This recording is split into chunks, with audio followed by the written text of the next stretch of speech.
The outsourcing sector is one of India's most open and accessible sectors for foreign investment.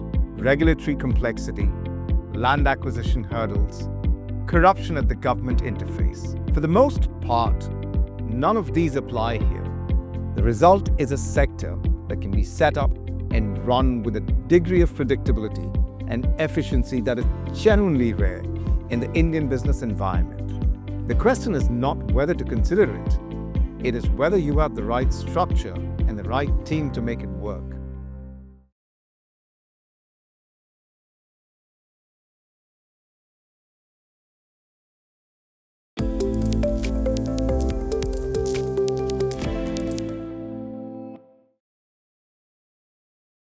Hello and welcome back to the Vera Law series. In our previous episodes, we covered most of the high-level legal touchpoints for setting up businesses in India. We discussed the legal system, FDI policy, investment structuring, types of legal entities, advisors, risk management, joint ventures, negotiations, labor law, taxation, and anti-corruption compliance. From this episode onwards, we are moving into a different gear. We will be looking at specific sectors that attract significant investment from outside India. And we are starting with the sector that has arguably shown the most consistent promise over the last 3 decades: outsourcing services. This covers IT operations, back office processing, shared services, and what are now widely known as Global Capability Centers, or GCCs. My name is Ajay Joseph. I'm a partner at Vera Law. We are a law firm based in Mumbai, India. You can find more information about me and Vera Law on our website. The link is in the description below. Before we get started, a quick reminder. These videos are not advertisements or solicitations. They are only for sharing information. Nothing shared here should be treated as legal advice. Please consult your own advisors before making any decisions. Lastly, please read the disclaimers carefully. With that done, let us get into today's topic. Let us start by understanding why this sector has worked so well and why it is structurally different from many other sectors we have discussed. The outsourcing sector in India, IT services, business process outsourcing, knowledge process outsourcing, and GCCs, thrives for a reason that is deeply structural. These are services businesses. They are asset light, and critically, they have almost no routine interface with government authorities. Think about the challenges we discussed in our earlier episodes: regulatory complexity, land acquisition hurdles, corruption at the government interface. For the most part, none of these apply here. A software development center or a back office processing hub does not need to acquire land. It does not need factory licenses or pollution control consents. It does not file for construction permits or environmental clearances. It operates in a leased office space, typically in a technology park managed by a large real estate player who handles most of the underlying infrastructure and compliance. This dramatically reduces the friction that makes other sectors so challenging in India. The licenses required are minimal: basic shop and establishment registrations, IT-related approvals, and standard banking and corporate registrations. Most of these are digitized, process-driven, and do not require meaningful discretionary government interaction. The result is a sector that can be set up and run with a degree of predictability and efficiency that is genuinely rare in the Indian business environment. And the numbers reflect this.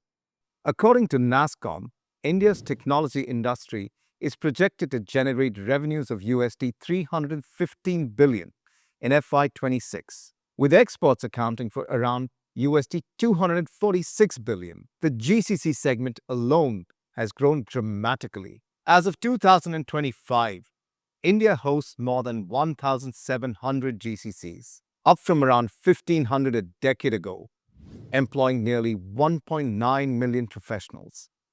Global companies across financial services, technology, manufacturing, retail, and healthcare have established major capability centers in India.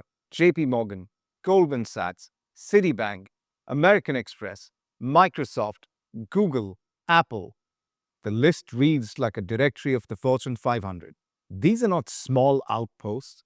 Many of these are significant operations employing tens of thousands of people, and the growth trajectory remains strong. So, what does the legal and regulatory framework actually look like for setting up and operating in this space? From a foreign direct investment perspective, the outsourcing sector is about as straightforward as it gets. 100% FDI is permitted under the automatic route.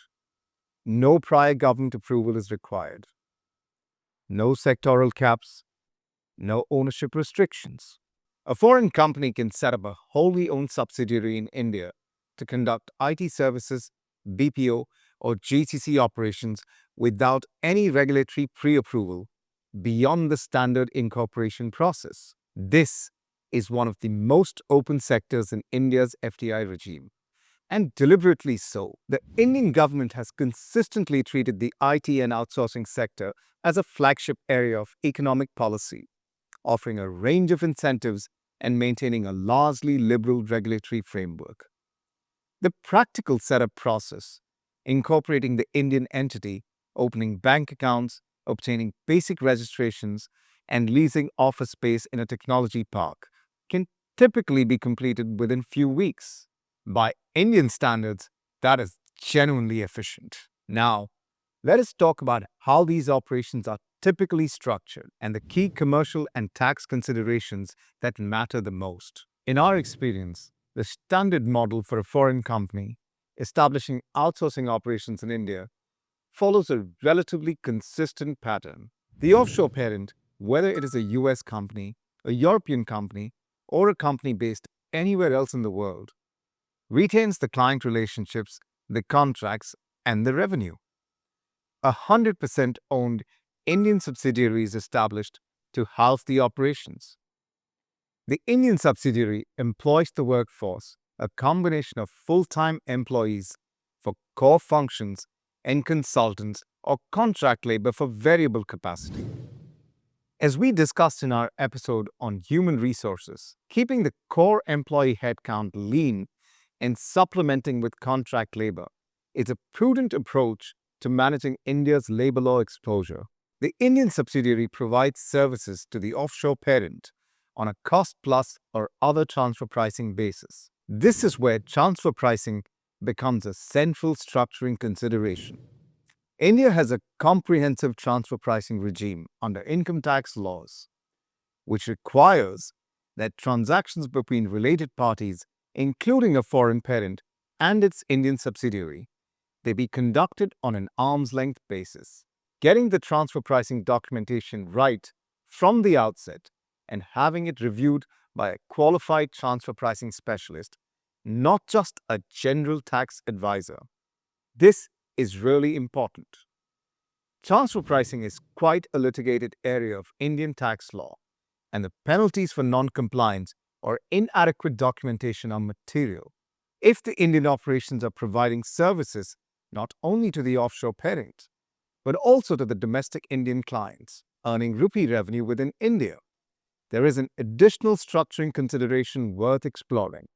Where the offshore parent owns proprietary technology, software platforms, or other intellectual property that the Indian subsidiary uses in its operations, it is possible to structure a technology licensing arrangement under which the Indian subsidiary pays royalties to the offshore parent for the use of that IP. A well-structured royalty arrangement can improve the efficiency of the overall group structure, with the offshore parent earning royalty income from India. However, as with all cross-border related party transactions, the royalty rate must be on arm's length basis. The arrangement must have genuine commercial substance, and it must be structured with full regard to India's general anti-avoidance rules. Now, let us turn to the broader picture and our overall assessment of this sector. The outsourcing sector is, in our assessment, one of the most accessible and well-suited entry points for foreign businesses looking to establish an Indian presence. The regulatory framework is open, the compliance environment is manageable, and the structural challenges that complicate so many other sectors in India are largely absent. If you are considering India purely for operational purposes, to access talent, reduce costs, and build a global delivery capability, this is a very strong starting point. A few practical recommendations from our experience. Choose your location carefully. As we discussed in our episode on cities and states, the outsourcing sector is concentrated in a small number of cities: Bengaluru, Hyderabad, Pune, Chennai, Noida, and Mumbai. For good reasons: deep talent pools, established technology parks, mature professional advisory ecosystems, and good airport connectivity. The cost savings of setting up in a Tier 2 city rarely justify the talent and operational trade-offs in the early stages. Next, invest in transfer pricing from day one. Do not treat transfer pricing as an afterthought or a compliance exercise. It is a strategic and legal decision that will determine how much of the value created in India flows back to the parent entity and how much tax you pay along the way. Engage a specialist early. Next, structure the workforce thoughtfully. The combination of full-time employees for core roles and contract or consultancy arrangements for variable capacity is standard practice in this sector. As we discussed in the Human Resources episode, maintaining the correct separation between employees and contractors, including the supervision arrangements for contract workers, is important for managing labor law exposure. Another thing to look out for: maintain clear governance lines. Even in a wholly owned subsidiary with no external partner, the governance principles we discussed in earlier episodes apply. Financial reporting to the parent, clear banking visibility, and a properly constituted board that takes real decisions are all important, both for operational reasons and to support your transfer pricing and GAR positions. Next, think about data protection. India's Digital Personal Data Protection Act 2023 came into force with implementing rules released in 2025. For outsourcing operations that process personal data, which covers most back office, financial services, and healthcare BPO operations, data protection compliance is a real and growing obligation. And finally, a word on the question that is on everyone's mind in this sector: the AI question. It would be impossible to discuss the outsourcing sector in 2026 without addressing the elephant in the room. Artificial intelligence, and in particular the rapid advances in large language models and automation, is the subject of significant debate about the long-term future of India's outsourcing advantage. The tech leaders of the world have been bold in their predictions about the arrival of artificial general intelligence. And there is a genuine question about what happens to India's outsourcing sector if large portions of the work currently done by human teams can be automated. Our considered view is this: for as long as AI requires a human in the loop for quality oversight, judgment calls, exception handling, client interaction, and complex problem solving, India's combination of scale, skills, and cost advantage continues to create real and valuable business opportunities. India's engineering and technology talent base is deep, and the country's capacity to generate highly skilled graduates at scale remains a structural advantage that AI augments rather than replaces, at least for now. The sector will evolve. Some parts of it will shrink, others will grow. But as a destination for building a cost-effective, talent-rich operational capability for global businesses, India remains extremely compelling, at least until AGI arrives. And even then, we suspect India will find a way to remain in the conversation. To sum up, the outsourcing sector is one of India's most open and accessible sectors for foreign investment. 100% FDI under the automatic route, minimal regulatory interface, asset-light operations, deep talent pools, and a proven track record spanning 3 decades. Structure it correctly, with a wholly owned subsidiary, a sound transfer pricing framework, thoughtful workforce management, and proper governance. And it is one of the most straightforward India entry strategies available.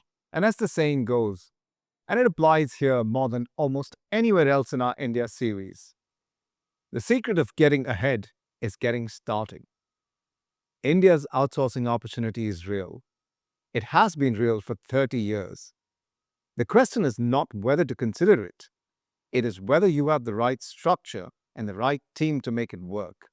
We hope this episode has given you a useful starting point for thinking about the outsourcing sector in India. In our upcoming episodes, we will continue to look at other specific sectors that attract significant foreign investment. Thank you for watching and see you in the next episode.